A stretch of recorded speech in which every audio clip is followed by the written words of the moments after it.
বাংলাদেশের এখন প্রায় প্রতিটি অর্থনৈতিক আলোচনায় ডলার সংকট শব্দটি উঠে আসে, কিন্তু সাধারণ মানুষ আসলে সঠিক চিত্রটি বোঝে না। এই কন্টেন্টের লক্ষ্য থাকবে মানুষকে সহজভাবে বোঝানো ডলার সংকটের মূল কারণ কি, কিভাবে তৈরি হলো, এর প্রভাব কি এবং ভবিষ্যতে কিভাবে সমাধান সম্ভব। সাধারণভাবে বললে ডলার সংকট মানে একটি দেশের কাছে পর্যাপ্ত পরিমাণ বৈদেশিক মুদ্রা না থাকা। আমরা ডলার দিয়ে বিদেশ থেকে পণ্য কিনি, আমদানি বিল দেই, ঋণ পরিশোধ করি এবং প্রবাসীদের টাকা দেশে আনি। যখন এই ডলার কমে যায় তখনই শুরু হয় ডলার সংকট। বন্ধুরা, আমরা প্রায় প্রতিদিন খবরের কাগজে বা টিভিতে শুনছি ডলারের সংকট চলছে, আমদানি বন্ধ, পণ্যের দাম বাড়ছে।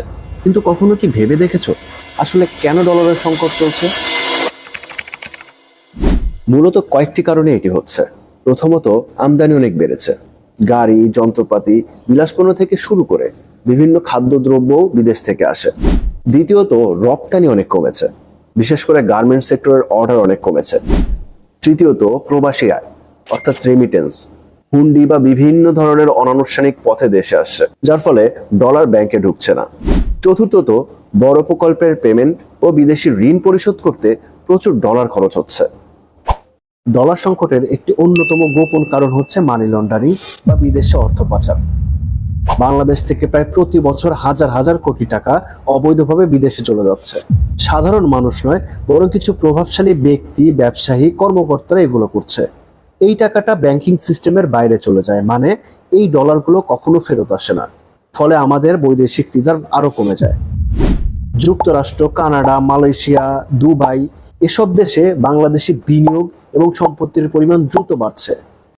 এই টাকাগুলো যদি দেশে থাকতো তাহলে আজকে আমরা ডলার সংকট নিয়ে চিন্তিত থাকতাম না। বাজারে যখন ডলার কম থাকে তখন এর দাম বেড়ে যায়, ফলে আমদানিকারকদের পণ্য আনতে বেশি টাকা লাগে। এর ফলেই বাজারে প্রায় সবকিছুর দাম বেড়ে যায়, খাদ্য, ঔষধ, গাড়ি, এমনকি মোবাইল ফোন পর্যন্ত। বাজারে প্রায় সবকিছুর দাম বাড়ার ফলে সাধারণ মানুষের ক্রয় ক্ষমতা কমে যায়। মধ্যবিত্ত এবং নিম্নবিত্ত মানুষ সবচেয়ে বেশি ক্ষতিগ্রস্ত হচ্ছে। এই সংকট চিরস্থায়ী নয়। যদি সরকার এবং জনগণ একসাথে কিছু পদক্ষেপ নেয় তাহলে রিজার্ভ স্থিতিশীল করা সম্ভব।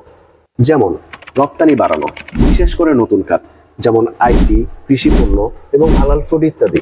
রেমিটেন্স আনুষ্ঠানিক ব্যাংক চ্যানেলে পাঠানোর উৎসাহ প্রদান, অপ্রয়োজনীয় আমদানি কমানো এবং দেশীয় উৎপাদন বাড়ানো এবং জনগণের মধ্যে আস্থা ফিরিয়ে আনা।